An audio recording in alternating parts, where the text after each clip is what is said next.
तो दोस्तों, तो हम लोग का चैप्टर नंबर 24 झारखंड का पार्ट 12 करने वाले हैं। ठीक है, इससे पहले जो पार्ट है 1 से लेके 11 तक हम करा चुके हैं और 1 से 23 चैप्टर तक वो भी करा चुके हैं। पूरा आप प्लेलिस्ट में जाकर देख सकते हैं हमारे। तो चलिए हम लोग बिना देरी किए आगे बढ़ते हैं। चिक बड़ाइक जनजाति। ठीक है, और आगे बढ़ने से पहले हम ये आपको बता दें कि हमारा जो है वो हर शाम को, ठीक है, हर शाम को 7 साढ़े 7 बजे के बीच में करंट अफेयर का क्लास चलता है। डेली करंट अफेयर का आप उसको ज्वाइन कर सकते हैं। और अगर कभी टाइम को शिफ्ट करना पड़ गया, अगर सुबह करना पड़ा, तो आपको हम इन्फॉर्म कर देंगे और आप एक बार कमेंट में बता दीजिएगा कि हम करंट अफेयर का क्लास को सुबह में कराएं या फिर शाम में कराएं। ठीक है, डेली करंट अफेयर। चलिए आगे बढ़ते हैं। चिक बड़ाइक जनजाति। ठीक है, चिक बड़ाइक जनजाति के बारे में देखते हैं हम लोग। चिक बड़ाइक, तो चिक बड़ाइक झारखंड की एक बुनकर जनजाति है। ठीक है, पूछा हुआ चीज है। झारखंड की बुनकर जनजाति है चिक बड़ाइक जनजाति। चिक बड़ाइक जनजाति, चिक बड़ाइक जनजाति जो है वो झारखंड की, चिक बड़ाइक झारखंड की बुनकर जनजाति है। बुनकर जनजाति है चिक बड़ाइक, झारखंड की बुनकर जनजाति है। चिक बड़ाइक जो है वो झारखंड का एक बुनकर जनजाति है। बुनकर, ठीक है, बुनकर जनजाति है। सर्वाधिक जनसंख्या सिमडेगा जिला में है। चिक बड़ाइक का सर्वाधिक जनसंख्या कहाँ है? सिमडेगा जिला में। ठीक है, चिक बड़ाइक का सर्वाधिक जनसंख्या जिला सिमडेगा है। चिक बड़ाइक का सर्वाधिक जनसंख्या सिमडेगा जिला में है। चिक बड़ाइक का सर्वाधिक जनसंख्या किस जिला में है? सिमडेगा जिला में। साथ साथ में बोलते रटते चलना है। ठीक है, हाथ से बने कपड़ों का जनक कहा जाता है। हाथ से बड़े कपड़ों का जनक कहा जाता है। ठीक ना, मतलब हाथ से बना हुआ कपड़ों का जनक किन्हें कहा जाता है? तो चिक बड़ाइक जनजाति को, चिक बड़ाइक जनजाति को कहा जाता है हाथ से बने कपड़ों का जनक कहा जाता है। हाथ से बने कपड़ों का जनक। ठीक है, चिक बड़ाइक झारखंड की एक बुनकर जनजाति है। ठीक है, सर्वाधिक जनसंख्या सिमडेगा जिला में है इनका। हाथ से बने कपड़ों का जनक कहा जाता है इनको। इनकी अपनी कोई भाषा नहीं है, परंतु ये मुंडारी भाषा का प्रयोग करते हैं। ठीक है, चिक बड़ाइक का कोई अपना भाषा नहीं है। ठीक है, चिक बड़ाइक का कोई अपनी भाषा नहीं है, परंतु ये मुंडारी भाषा का प्रयोग करते हैं। ठीक ना, चिक बड़ाइक मुंडारी भाषा का प्रयोग करते हैं। ठीक है, मुंडारी भाषा का प्रयोग करते हैं चिक बड़ाइक। ठीक है, यह जनजाति बड़ गोहड़ी, ठीक है, बड़ गोहड़ी मतलब बड़ जात तथा छोट गोहड़ी मतलब छोट जात नामक 2 वर्गों में विभाजित है। जो चिक बड़ाइक जनजाति है वो बड़ गोहड़ी और छोट गोहड़ी 2 वर्ग में विभाजित है। ठीक है, बड़ गोहड़ी का मतलब बड़ जात, छोट गोहड़ी का मतलब छोट जात। ठीक है, तो चिक बड़ाइक जनजाति बड़ गोहड़ी छोट गोहड़ी नामक 2 वर्गों में विभाजित है। बड़ गोहड़ी और छोट गोहड़ी नामक 2 वर्गों में विभाजित है। ठीक है, चिक बड़ाइक जनजाति, बड़ गोहड़ी का मतलब बड़ जात और छोट गोहड़ी का मतलब छोट जात। तो चिक बड़ाइक जनजाति 2 वर्गों में विभाजित है। एक है बड़ गोहड़ी, दूसरा छोट गोहड़ी। बड़ छोट, बड़ गोहड़ी, छोट गोहड़ी। ठीक है, इस जनजाति में अन्य जनजातियों की तरह अखरा तथा पंचायत व्यवस्था नहीं मिलती है। ठीक है, अखरा और पंचायत का व्यवस्था नहीं मिलता है। किस जनजाति में? चिक बड़ाइक में अखरा और पंचायत का व्यवस्था नहीं मिलता। अखरा और पंचायत व्यवस्था नहीं मिलती है। चिक बड़ाइक जनजाति में अखरा और पंचायत व्यवस्था नहीं मिलती है। ठीक है, चिक बड़ाइक जनजाति में अखरा और पंचायत व्यवस्था नहीं मिलती। चिक बड़ाइक जनजाति में अखरा और पंचायत व्यवस्था नहीं मिलती है। ठीक है, अखरा और पंचायत व्यवस्था नहीं मिलती है चिक बड़ाइक जनजाति में। चिक बड़ाइक जनजाति में अखरा और पंचायत का व्यवस्था नहीं मिलता है। आयोजित विवाह सर्वाधिक प्रचलित है इसमें। ठीक है, तो चिक बड़ाइक जनजाति में आयोजित विवाह जो है वो सबसे ज्यादा प्रचलित है। आयोजित विवाह सर्वाधिक प्रचलित है। चिक बड़ाइक जनजाति में आयोजित विवाह सर्वाधिक प्रचलित है। चिक बड़ाइक जनजाति में आयोजित विवाह जो है वो सर्वाधिक प्रचलित है। चिक बड़ाइक जनजाति में आयोजित विवाह सर्वाधिक प्रचलित है। ठीक है, आयोजित विवाह वो सर्वाधिक प्रचलित है चिक बड़ाइक जनजाति में। पुनर्विवाह को सगाई कहा जाता है। चीक बड़ाइक जनजाति में पुनर्विवाह को क्या कहा जाता है? सगाई कहा जाता है। पुनर्विवाह को सगाई कहा जाता है। ठीक है, पुनर्विवाह को सगाई कहा जाता है चीक बड़ाइक जनजाति में। चीक बड़ाइक जनजाति में पुनर्विवाह को सगाई कहा जाता है। इस जनजाति में गर्भवती महिला की देखभाल लोहरा या घासी जाति की महिला करती है। ठीक है, तो चीक बड़ाइक जनजाति की जो गर्भवती महिला होती है उनका देखभाल कौन करता है? लोहरा या घासी जाति की महिला के द्वारा किया जाता है। ठीक है, इनका देखभाल किया जाता है। तो चीक बड़ाइक जनजाति में गर्भवती महिला की देखभाल लोहरा और घासी जाति की महिला के द्वारा किया जाता है। लोहरा और घासी जाति की महिला के द्वारा किया जाता है। चीक बड़ाइक जनजाति में गर्भवती महिला का देखभाल कौन जाति की महिला करती है? तो लोहरा और घासी जाति की महिला करती है। इनका मुख्य पेशा कपड़ा बुनना है। जैसे कि शुरू में ही बता दिया, इनका चीक बड़ाइक का जो है वो एक बुनकर जनजाति है। ठीक है, और हाथ से बने हुए कपड़ों का जनक इनको कहा जाता है। वैसे ही यहाँ पर क्या है कि मुख्य पेशा इनका क्या है? तो कपड़ा बुनना है। ये पूछा हुआ चीज है। ठीक है ना, क्वेश्चन पूछा हुआ है। तो चीक बड़ाइक जनजाति मुख्य पेशा इनका कपड़ा बुनना। ठीक है, मुख्य पेशा कपड़ा बुनना है। ठीक है, चीक बड़ाइक जनजाति का मुख्य पेशा कपड़ा बुनना है, जिसके कारण इन्हें हाथ से बने कपड़ों का जनक भी कहा जाता है। हाथ से बने कपड़ों का जनक भी कहा जाता है।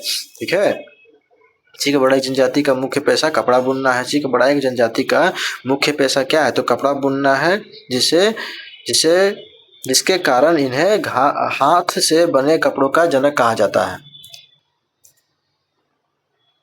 इस जनजाति में अहीर का कार्य करने वाले लोग को यदुवंशी, ठीक है, अहीर का कार्य करने वाले लोग को यदुवंशी और बड़ाइक तथा पहरेदार करने वाले लोगों को खंडित बड़ाइक कहा जाता है। ठीक है, खंडित बड़ाइक कहा जाता है।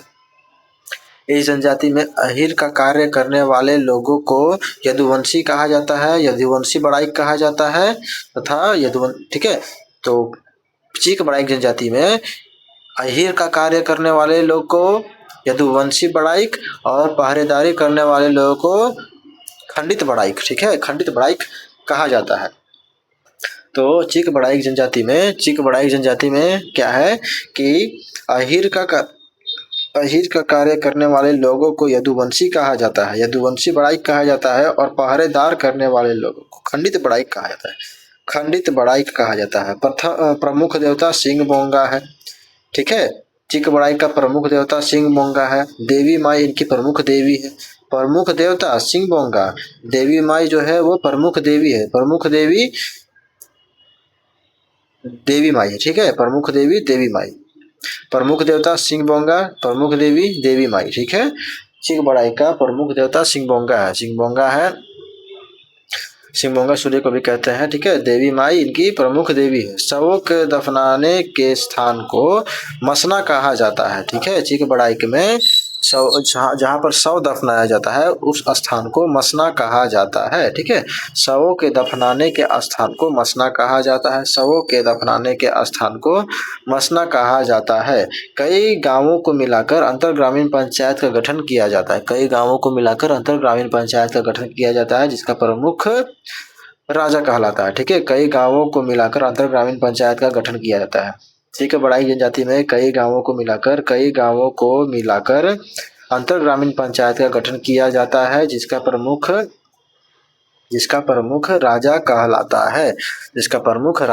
है, ठीक है, कई गांवों को मिलाकर अंतर ग्रामीण पंचायत का गठन किया जाता है, अंतर ग्रामीण पंचायत का गठन किया जाता है, जिसका प्रमुख राजा कहलाता है। ठीक है, चीक बड़ाइक जनजाति में कई गांवों को मिलाकर अंतर ग्रामीण पंचायत का गठन किया जाता है। ठीक है, चीक बड़ाइक जनजाति में कई गांवों को मिलाकर अंतर ग्रामीण पंचायत का गठन किया जाता है, जिसका प्रमुख राजा कहलाता है। राजा की सहायता हेतु दीवान पानरे आदि होते हैं। राजा की सहायता हेतु कौन कौन होते हैं? दीवान होते हैं, पानरे, ये सब राजा के सहायता के लिए होते हैं, मतलब राजा का सहायक कह लीजिए। ठीक है, तो चीक बड़ाइक जनजाति में अंतर ग्रामीण पंचायत का गठन किया जाता है। ठीक है, कई गांवों को मिलाकर अंतर ग्रामीण पंचायत का गठन किया जाता है, जिसका प्रमुख क्या कहलाता है, जिसका प्रमुख राजा कहलाता है। ठीक है, राजा की सहायता हेतु दीवान, पानरे आदि होते हैं। राजा की सहायता के लिए कौन कौन होते हैं, तो दीवान होते हैं, पानरे होते हैं। ठीक है, राजा की सहायता हेतु दीवान और पानरे होते हैं। ठीक है, आगे देखते हैं। नेक्स्ट हमारा है बेदिया जनजाति। ठीक है, बेदिया जनजाति के बारे में देखते हैं। ठीक, तो स्वयं को वेद निवास या फिर वेदवानी कहने वाली जनजाति। स्वयं को, जैसे बेदिया है तो वेद, ठीक है, तो बेदिया जनजाति स्वयं को वेद निवास, सॉरी निवास बोल दिए थे, वेद निवास मतलब वेदवानी कहने वाली जनजाति। स्वयं को वेदवानी या फिर वेद निवास कहने वाली जनजाति बेदिया जनजाति।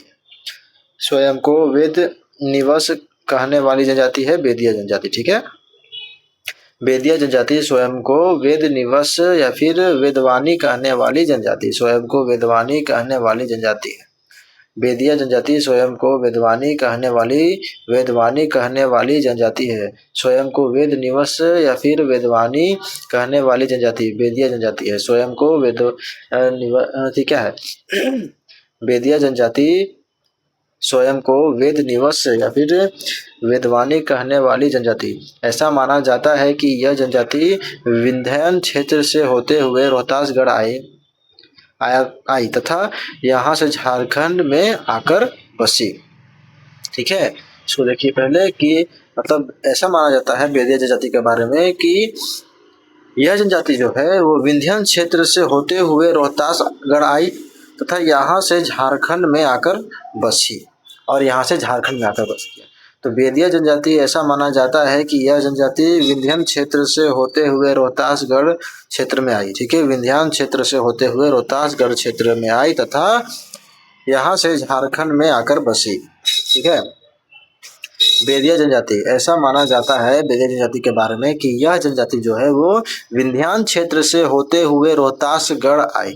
विंध्याचल क्षेत्र से होते हुए रोहतासगढ़ आई तथा यहाँ से झारखंड में आकर बसी। ठीक है, पहले विंध्याचल से होते हुए रोहतासगढ़ आया और रोहतासगढ़ से झारखंड क्षेत्र में आकर बसा। ठीक है, बेदिया जनजाति के बारे में ऐसा माना जाता है कि ये जनजाति विंध्याचल क्षेत्र से होते हुए रोहतासगढ़ क्षेत्र में आई और यहाँ से झारखंड में आकर बसी।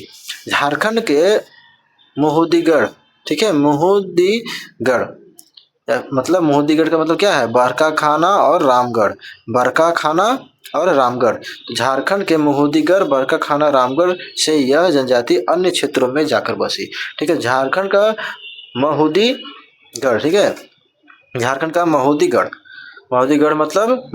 मतलब बरकाखाना और रामगढ़ को कहा गया है यहाँ पर। ठीक है, मोहूदीगढ़ यहाँ बरकाखाना और रामगढ़ को कहा गया है। तो झारखंड के मोहूदीगढ़ से यह जनजाति अन्य क्षेत्रों में जाकर बसी बेदिया जनजाति। ठीक है, तो क्या है सोच यहाँ से देख लीजिए यहाँ तक।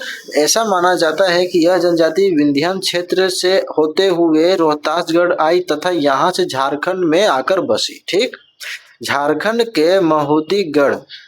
के मोहूदीगढ़ माने बरकाखाना और रामगढ़ से यह जनजाति अन्य क्षेत्रों में जाकर बस गया। ठीक है, इस जनजाति के लोग स्वयं को उच्च हिंदू मानते हैं।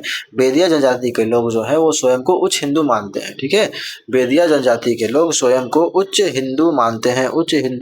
बेदिया जनजाति के लोग स्वयं को उच्च हिंदू मानते हैं। बेदिया जनजाति के लोग स्वयं को उच्च हिंदू मानते हैं। ठीक, बेदिया जनजाति के लोग स्वयं को उच्च हिंदू मानते हैं। बेदिया जनजाति के लोग स्वयं को उच्च हिंदू मानते हैं। ठीक है, बेदिया जनजाति के लोग स्वयं को उच्च हिंदू मानते हैं। ठीक है, बेदिया जनजाति के लोग स्वयं को उच्च हिंदू मानते हैं। अपने नाम के साथ ये लोग बेदिया और मांझी की उपाधि धारण करते हैं। बेदिया और मांझी की उपाधि धारण करते हैं बेदिया जनजाति के लोग। ठीक है, अपने नाम के साथ बेदिया जनजाति के लोग बेदिया और मांझी की उपाधि धारण करते हैं। ठीक है, अपने नाम के साथ ये लोग कौन, बेदिया जनजाति के लोग अपने नाम के साथ बेदिया और मांझी की उपाधि धारण करते हैं। बेदिया और मांझी की उपाधि धारण करते हैं। इस जनजाति में विवाह से पूर्व वर पक्ष के लोग द्वारा वधु पक्ष के गांव जाकर गांव बंधनी करने की परंपरा है। बेदिया जनजाति में विवाह से पहले वर पक्ष के लोगों के द्वारा वधु पक्ष के गांव जाकर गांव बंधनी करने की परंपरा है। इस जनजाति में विवाह से पहले वर पक्ष के लोग द्वारा वधु पक्ष के गांव जाकर गांव बंधनी करने की परंपरा है। सबसे प्रचलित विवाह आयोजित विवाह है इसमें भी, ठीक है ना।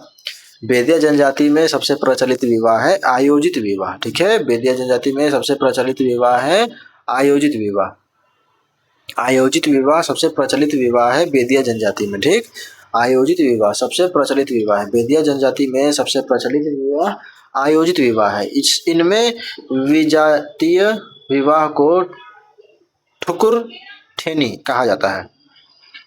इनमें विजातीय विवाह को ठुकुर ठेनी कहा जाता है, ठुकुर ठेनी, ठीक है। बेदिया जनजाति में विजातीय विवाह को ठुकुर ठेनी कहा जाता है। बेदिया जनजाति में विजातीय विवाह को ठुकुर ठेनी कहा जाता है, ठीक है। ठुकुर ठेनी कहा जाता है। बेदिया जनजाति में विजातीय विवाह को विजातीय विवाह मतलब बिना जात मतलब नहीं होता है, अलग अलग जात में। तो बेदिया जनजाति में विजातीय विवाह को ठुकुर ठेनी कहा जाता है, ठुकुर ठेनी कहा जाता है। इस जनजाति में वधु मूल्य को डाली टका के नाम से जाना जाता है, डाली टका के नाम से जाना जाता है। इस जनजाति में वधु मूल्य को डाली टका के नाम से जाना जाता है। बेदिया जनजाति में वधु मूल्य को डाली टका के नाम से जाना जाता है, ठीक है। बेदिया जनजाति में वधु मूल्य को क्या कहा के जाना जाता है, डाली टका, ठीक है। और विजातीय विवाह को ठुकुर ठेनी कहा जाता है, ठीक ना, याद रखना है। वधु मूल्य को डाली टका के नाम से जाना जाता है। वधु मूल्य को बेदिया जनजाति में वधु मूल्य को डाली टका के नाम से जाना जाता है। बेदिया जनजाति में वधु मूल्य को डाली टका के नाम से जाना जाता है। बेदिया जनजाति में वधु मूल्य को डाली टका के नाम से जाना जाता है। इस जनजाति में पुरुषों का परंपरागत वस्त्र करेया है, जबकि महिलाओं का परंपरागत वस्त्र ठेठी और पाचन है, ठीक है। ठेठी और पाचन है। तो बेदिया जनजाति में पुरुषों का परंपरागत वस्त्र क्या है, करेया, ठीक है। पुरुषों का परंपरागत वस्त्र करेया है, जबकि महिलाओं का परंपरागत वस्त्र ठेठी और पाचन है, ठीक है। ठेठी पाचन। तो इस जनजाति में पुरुषों का परंपरागत वस्त्र करेया है, जबकि महिलाओं का परंपरागत वस्त्र ठेठी और पाचन है।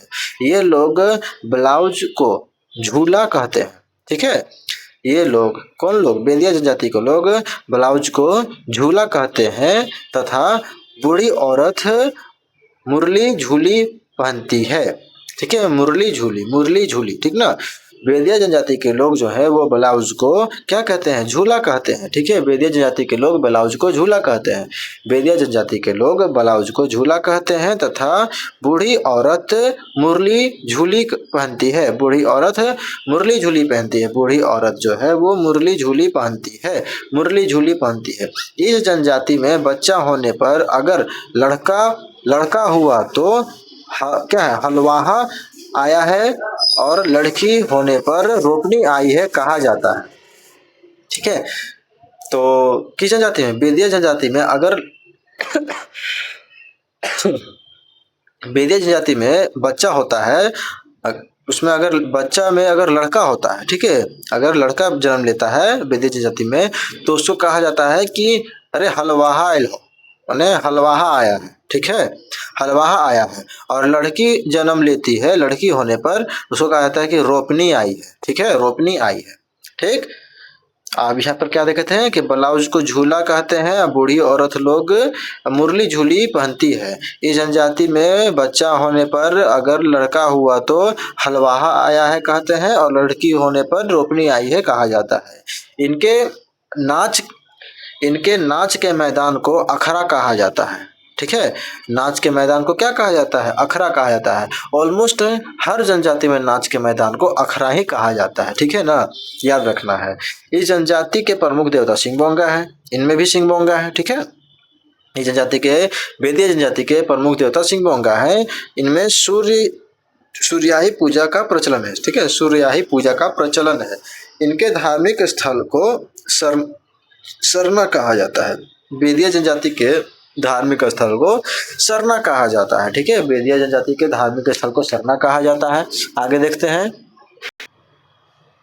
तो इस जनजाति में, किस जनजाति में, बेदिया में दामोदर नदी अत्यंत पवित्र माना जाता है। ठीक है, बेदिया जनजाति में दामोदर नदी अत्यंत पवित्र माना जाता है। ठीक ना, बेदिया जनजाति में दामोदर नदी अत्यंत पवित्र माना जाता है। बेदिया जनजाति में दामोदर नदी अत्यंत पवित्र माना जाता है। ठीक,